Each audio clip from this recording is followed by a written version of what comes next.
भाई 2023 खत्म होने आ रहा है। आज मैं तेरे साथ ऐसे 5 लेसन्स शेयर करूंगा जिसने मेरी लाइफ को ट्रांसफॉर्म कर दिया है in the year 2023। So video में बने रहना एंड तक, बहुत कुछ सीखने मिलेगा। Build multiple sources of income. अगर आप आपकी जिंदगी में एक ही सोर्स ऑफ इनकम पे डिपेंडेंट हो तो उससे बड़ा रिस्क लाइफ में और कुछ भी नहीं है। क्यों multiple source of income develop करें? हमारा जॉब तो अच्छा चल रहा है, पैसे तो आ रहे हैं। भाई मल्टीपल सोर्सेज ऑफ इनकम अगर आप डेवलप करते हो तो आपकी जो डिपेंडेंसी है एक सोर्स ऑफ इनकम पे वो कम हो जाएगी, आपकी इनकम बढ़ेगी, आप वेल्थ जनरेट कर पाओगे। और सबसे इंपॉर्टेंट, अगर 4 डायरेक्शन से पैसे आ रहे हैं ना, आपकी लाइफ में फ्लेक्सिबिलिटी बढ़ जाएगी, आप ज्यादा फ्रीडम एंजॉय कर पाओगे आपके लाइफ में। इसीलिए मल्टीपल सोर्सेज क्रिएट करो। अब सवाल ये आता है कैसे? अब जो रास्ता मैं तेरे को बताऊंगा, मेरे बताने में और तेरे सुनने में तेरे को लगेगा तो बहुत इजी है यार, कोई भी कर पाएगा, बट भाई ये इतना इजी नहीं है। बट इसकी शुरुआत कहीं ना कहीं से तो करना बहुत जरूरी है। तो चल एक एग्जांपल लेते हैं। मान ले आज के तारीख में तेरा प्राइमरी सोर्स ऑफ इनकम तेरा जॉब है। अब जॉब से जो सैलरी आ रही है वो तेरा फर्स्ट सोर्स ऑफ इनकम हो गया। हमेशा जिंदगी में याद रखना, सुबह 9 से 5 बजे तक तू जॉब में जो भी काम कर रहा है, you are working to earn your living. शाम को 5 से रात को 9, 10, 11, 12 बजे तक तू जो भी काम कर रहा है, you are doing it to create a life for yourself. So शाम को 5 से रात को 9, 10 बजे तक कोई साइड बिजनेस शुरू कर ले। और ये जो तेरा साइड बिजनेस है, it should be around your hobby, around your passion, something which you love to do. Like say for example, अगर तुझे कुकिंग पसंद है तो कोई cooking related, food related side business शुरू कर ले, तो तेरा इंटरेस्ट भी बना रहेगा। और एक बार ये बिजनेस सेट हो गया तो बॉस, अब तेरे 2 सोर्स ऑफ इनकम क्रिएट हो जाते हैं। अब जब दोनों सोर्सेस से पैसे आ रहे हैं तो अब तेरे को अपनी लाइफस्टाइल को अपग्रेड नहीं करनी है, अब तेरे को खर्चा नहीं करना है। अब तेरे को इसी पैसे को ढंग से इन्वेस्ट करना है, स्टॉक्स में, म्यूचुअल फंड्स में, जो तेरे लिए इनकम जनरेट करेगी 2 तरीके से।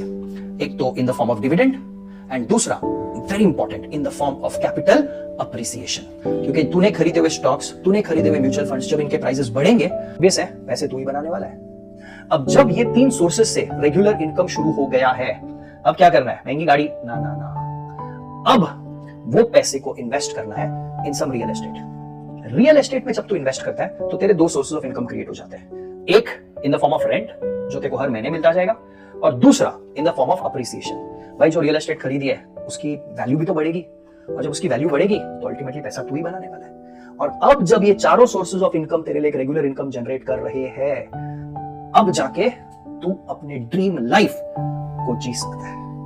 सो ये पहला और सबसे बेस्ट लेसन है जो मैंने सीखा है 2023 में। दूसरा लेसन, अवॉइड लाइफस्टाइल इन्फ्लेशन। देख हमारी प्रॉब्लम क्या मानना है, हमारी आमदनी बढ़ती है, हमारी इनकम बढ़ती है, हम हमारे लाइफस्टाइल को भी अपग्रेड कर लेते हैं। मैंने कितने सारे लोगों को देखा है, एमबीए खत्म करते हैं, कोई टॉप बिजनेस स्कूल से अच्छा खासा जॉब मिलता है, मेहनत करते हैं, पैसा कमाते हैं, और जैसे ही पैसा आता है इमीडिएटली अपनी लाइफस्टाइल को अपग्रेड कर लेते हैं, अपने घर को अपग्रेड कर लेते हैं, अपनी गाड़ी को अपग्रेड कर लेते हैं, अपने मोबाइल फोन को अपग्रेड करते हैं। वीकेंड आया नहीं कि बस निकल पड़ते हैं, या तो किसी लैविश रेस्टोरेंट में, या तो वीकेंड गेटअवे में। बट बॉस आपके खर्चे बढ़ रहे हैं और कुछ नहीं। देखो आपको लगेगा यार लाइफ क्या स्प्लेंडेड है, मजा आ रहा है, मेहनत भी कर रहे हैं और लाइफ जी रहे हैं वो। बट यार एक चीज समझ, अगर तू अपने इनकम के साथ अपने लाइफस्टाइल को अपग्रेड करता है, और ये अपग्रेडेड लाइफस्टाइल को मेंटेन करने के लिए अगर तू यूज करता है अपने बेस्ट फ्रेंड की, जो है क्रेडिट कार्ड, तो boss you are landing up yourself into the debt trap.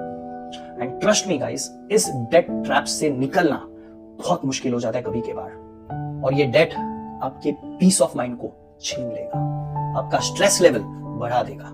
सो इसीलिए सेकंड लाइफ चेंजिंग लेसन जो मैंने सीखा है 2023 में, अपनी इनकम तो बढ़ती रहेगी लेकिन अपने लाइफस्टाइल को अपग्रेड नहीं करना है। Educate yourself about finance.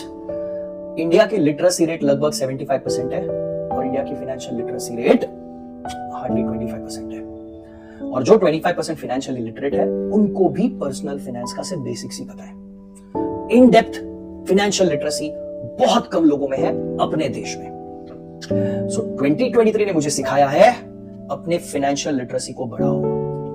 Financial literacy को बढ़ाना डजंट मीन कि आप option trading, future trading, intraday trading, फलाना ट्रेडिंग, ढिमका ट्रेडिंग सीखो, पैसे ही पैसे बनेंगे, ऐसा कुछ नहीं है, ऐसा बिल्कुल भी नहीं है। When I say financial literacy, it focuses on 3 things. सबसे पहले building mindset about money. Second, building an attitude about money. And third, developing skills. Now जब मैं बोलूं डेवलपिंग स्किल्स, अब यहां पे आता है educating yourself about different investment instruments, जैसे स्टॉक्स हो गया, म्यूचुअल फंड्स हो गए। जब मैं स्टॉक्स की बात करूं तो इन्वेस्टिंग हो गया, ट्रेडिंग हो गया। जब मैं म्यूचुअल फंड्स की बात करूं तो आपको पता होना चाहिए कि कितने टाइप के म्यूचुअल फंड्स हैं, कौन सा म्यूचुअल फंड आपके किस गोल को अचीव करने में आपकी हेल्प कर सकता है। इस चीज का नॉलेज होना भी जरूरी है। अगला लेसन 2023 का जिसने मेरी लाइफ को बदल दिया है, eliminate high cost debt. Personally speaking, debt is equal to death. ये डेट आपकी लाइफ में सिर्फ और सिर्फ आपके पीस ऑफ माइंड को छीन लेगा, आपकी प्रोस्पेरिटी को कम करेगा, आपके फाइनेंशियल फ्रीडम को डिले करेगा, और ये सिर्फ आपके लाइफ में स्ट्रेस बढ़ाने के लिए ही आया है। देखो, रॉबर्ट कियोसाकी बोलते हैं कि अगर आप डेट लेते हो कोई एसेट खरीदने के लिए, जो एसेट आपके लिए रेगुलर इनकम जनरेट करने वाला है, अगर आप कोई प्रॉपर्टी खरीदने के लिए डेट लेते हो जो आपके लिए रेगुलर इनकम जनरेट करने वाला है, तो इट्स अ गुड डेट। लेकिन अगर आप डेट ले रहे हो लग्जरीज पे खर्च करने के लिए, तो बॉस कबर खोद रहे हो खुद की, लंका लग जाएगी आपकी। It's a bad debt. तो ऐसे डेट से जितनी जल्दी हो सके छुटकारा ले लो। बट अब सवाल आता है कैसे? तो आपको एक 4 स्टेप वाली प्रोसेस बताता हूं, नोट डाउन कर लेना। ये आपकी मदद करेगा to get rid of your high cost debt. Step 1, make a list of all those debts that you carry. Step 2, arrange them according to interest rate in a descending order. मतलब जो सबसे महंगा वाला कर्ज है, जिसपे सबसे ज्यादा इंटरेस्ट लग रही है, वो होगी टॉप पे। जैसे आपका क्रेडिट कार्ड डेट हो गया, आपके पर्सनल लोन्स हो गए, जिसपे लगभग 35 से 40% इंटरेस्ट लगता है, वो सबसे टॉप पे होगी। और फिर जो सबसे बॉटम पे होगी वो होगी लो कॉस्ट डेट, मतलब जिसमें कम से कम इंटरेस्ट चार्ज हो रहा है। अब आपके लाइफ में क्लैरिटी आ गई कि कौन से डेट आपकी वाट लगा रही है और कौन सा डेट आपकी कम वाट लगा रही है। वाट तो दोनों लगा रही है, बट अब step 3, boss, form a strategy. एक स्ट्रेटेजी फॉर्म करो और पूरी ताकत झोंक दो, फोकस करो उस हाई कॉस्ट डेट को खत्म करने की। Low cost debt, minimum amount due जो भी है पे करके उसको रहने दो साइड में, पहले खत्म कर दो उस हाई कॉस्ट डेट को। एक बार आपके लाइफ से हाई कॉस्ट डेट एलिमिनेट हो गया, उसके बाद अपनी स्ट्रेटेजी बनाओ और फोकस करो उस लो कॉस्ट डेट को एलिमिनेट करने की। इस तरह धीरे धीरे धीरे you will become debt free. And guys remember, being debt free is very important. It gives you peace of mind, it relieves stress, and that is more important in life. Next lesson जो 2023 ने मुझे सिखाया, personally ये मेरा favourite lesson है, practice mindful spending, जिसका मतलब होता है अवॉइड इंपल्सिव स्पेंडिंग। अब ये होगा कैसे? तो स्टेप बाय स्टेप चलते हैं। सबसे पहले तो यार अपना एक गोल सेट करो। लाइक से फॉर एग्जांपल 1 साल के बाद मुझे एक वेकेशन पे जाना है। ओके, अब इस गोल को अचीव करने के लिए कितना खर्चा हो सकता है? मान लो 1.5 लाख रुपए हो सकते हैं। तो अब मैं क्या करूंगा, मुझे पता है 1 साल के बाद मुझे 1.5 लाख रुपए लगने वाले हैं। तो मैंने डिसाइड कर लिया कि मैं हर महीने 15,000 सेव करूंगा, ताकि 10 महीने में मेरे 1.5 लाख जमा हो जाए। अब माइंडफुल स्पेंडिंग का मतलब है to be conscious about where and how you are going to spend your money.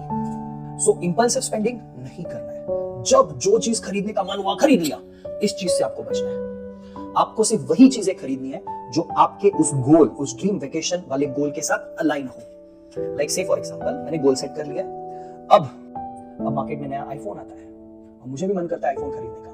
तो आईफोन खरीदना इज लगभग 1.5 लाख रुपए, 1.5 लाख रुपए का खर्चा। अब सबसे पहले खरीदने के पहले मैं सोचूंगा कि क्या ये खर्चा, ये 1.5 लाख जो मैं खर्च करूंगा, क्या वो मेरे गोल के साथ अलाइन होता है क्या? Obviously not. आज मेरे पास जो फोन है उसमें मेरा काम चल ही रहा है, मुझे किसी आईफोन की जरूरत है ही नहीं।